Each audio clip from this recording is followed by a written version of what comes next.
Bienvenidos y bienvenidas. Estamos en Café con Ética. Sonia Ortiz, ella es responsable de planificación y responsable de género en la Dirección Nacional del Servicio Civil de Chile. Y nos acompaña acá en Lima, estamos recibiéndola en el simposio del CLAP y queríamos aprovechar para hacer algunas preguntas sobre género y problemática de la integridad. Encantada de estar aquí, muchas gracias.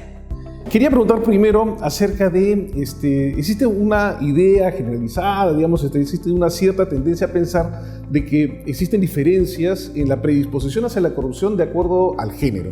¿Qué tanto es cierto hay en esto?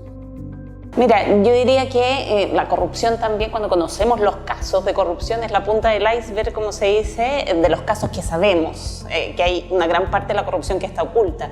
Por lo tanto, lo que te podría decir yo es que conocemos publicaciones recientes del BID, un estudio de mujeres líderes en América Latina, donde se constataba lo que tú dices, presencia de mujeres en cargos de liderazgo en instituciones del sector público disminuye los niveles de corrupción. Pero en Chile en específico no hemos tenido algún estudio que nos demuestre con evidencia esa correlación. Lo que yo te puedo decir es que el año 2015, en el segundo gobierno de la presidenta Bachelet, se destapó muchos escándalos de corrupción, de financiamiento ilegal de las campañas políticas, por ejemplo. Y eso dio pie a una agenda de probidad muy robusta que derivó en reformas al servicio civil, que es lo que yo te puedo hablar, donde se cambió nuestra ley y nos dieron funciones para poder asesorar y promover la elaboración de códigos de ética. A partir de ese entonces, 2016-2017, todos los servicios públicos de la Administración Central cuentan con un código de ética. Se han ido actualizando, algunos ya están en proceso de cambio, también por el cambio de directores o directoras en las instituciones. Y montar sistemas de integridad, que son, digamos, también las estrategias que se han utilizado para poder frenar o disminuir los niveles de corrupción. Sistemas de integridad que tengan códigos de ética elaborados participativamente, con participación de los funcionarios y funcionarias, que tengan coordinadores de integridad y, lo más importante, canales de denuncia y procedimientos conocidos. Entonces, yo te podría decir que eso nos ha ayudado a poder combatir también la corrupción en Chile.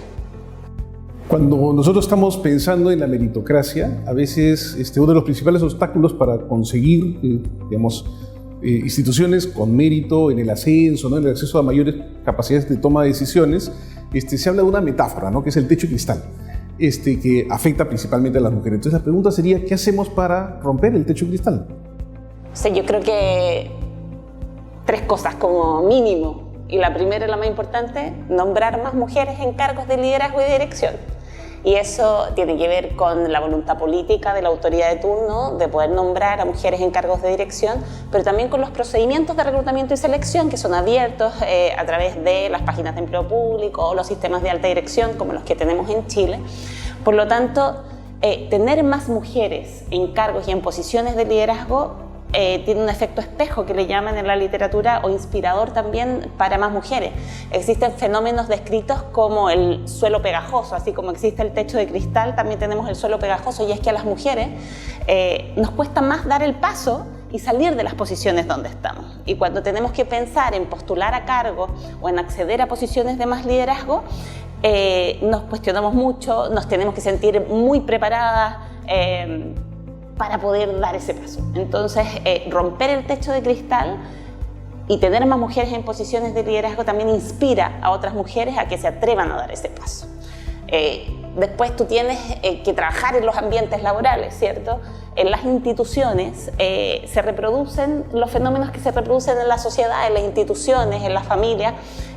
No son distintos, las organizaciones también son espacios generizados y generizantes, por lo tanto los estereotipos también existen, y que las mujeres den un paso, rompan ese techo, tengan posiciones de liderazgo, tampoco sirve si van a llegar a ambientes hostiles, si van a llegar a culturas machistas, si van a tener que estar 24/7 o van a tener que generar redes o lazos fuera del horario laboral, digamos, o van a ser cuestionadas por sus pares también en términos de sus labores de crianza. Y ahí me voy como al tercer tip o recomendación. Lamentablemente, el factor más relevante de por qué las mujeres estamos menos presentes en cargos y en posiciones de poder y liderazgo es por la crianza. Es porque en algún minuto de la vida somos madres. Por lo tanto, cada vez menos. Yo tengo hijas que hoy día no se plantean la posibilidad de ser mamá, pero las generaciones nuestras, ¿cierto?, son castigadas las mujeres porque tienen espacios y lagunas donde están fuera del mercado laboral, donde dejan de tener una carrera ascendente y hacer esa carrera ascendente demora más tiempo. Entonces, trabajar en sociedades de cuidado, tener sistemas de cuidado. Y hoy día no solamente son los hijos y las hijas, son los adultos mayores, nuestros padres y madres, que toca cuidar cuando hay alguna enfermedad en pandemia, por ejemplo, ese fenómeno se evidenció. Entonces, son las mujeres las que principalmente acuden a ese cuidado. Perfecto. Una prioridad en el Perú ha sido la lucha contra el acoso sexual. Claro, en un acoso se produce una relación asimétrica de poder entre victimario y víctima. Y una preocupación, digamos, que tengo yo es, este problema debería estar enfocado desde el punto de vista de la integridad. ¿Es un problema de corrupción o es un problema que debería estar atacado de otra manera? Mira, como lo veo yo, podría estar en el paraguas de la integridad, hablando en un sentido amplio. Pero como lo veo yo y como hemos tratado este tema en Chile también, es a través de trabajar en los ambientes laborales, ¿cierto? Con una estrategia de 3 dimensiones. La prevención, uno tiene que trabajar en culturas de buen trato, ¿ya? El acoso sexual, el maltrato laboral, el acoso laboral, se dan en culturas que no tienen el respeto como base.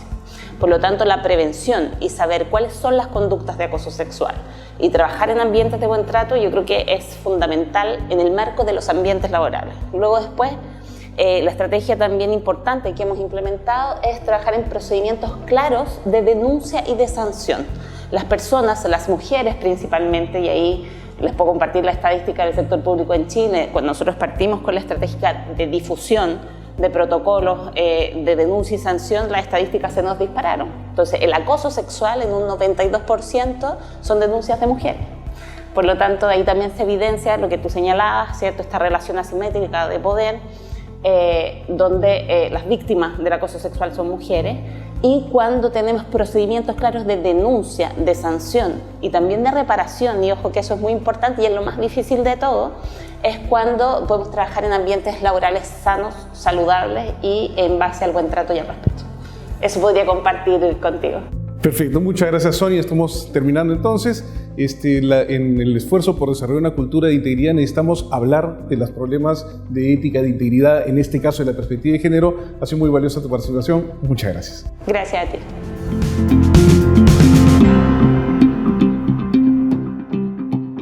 Compunche Perú, Gobierno del Perú.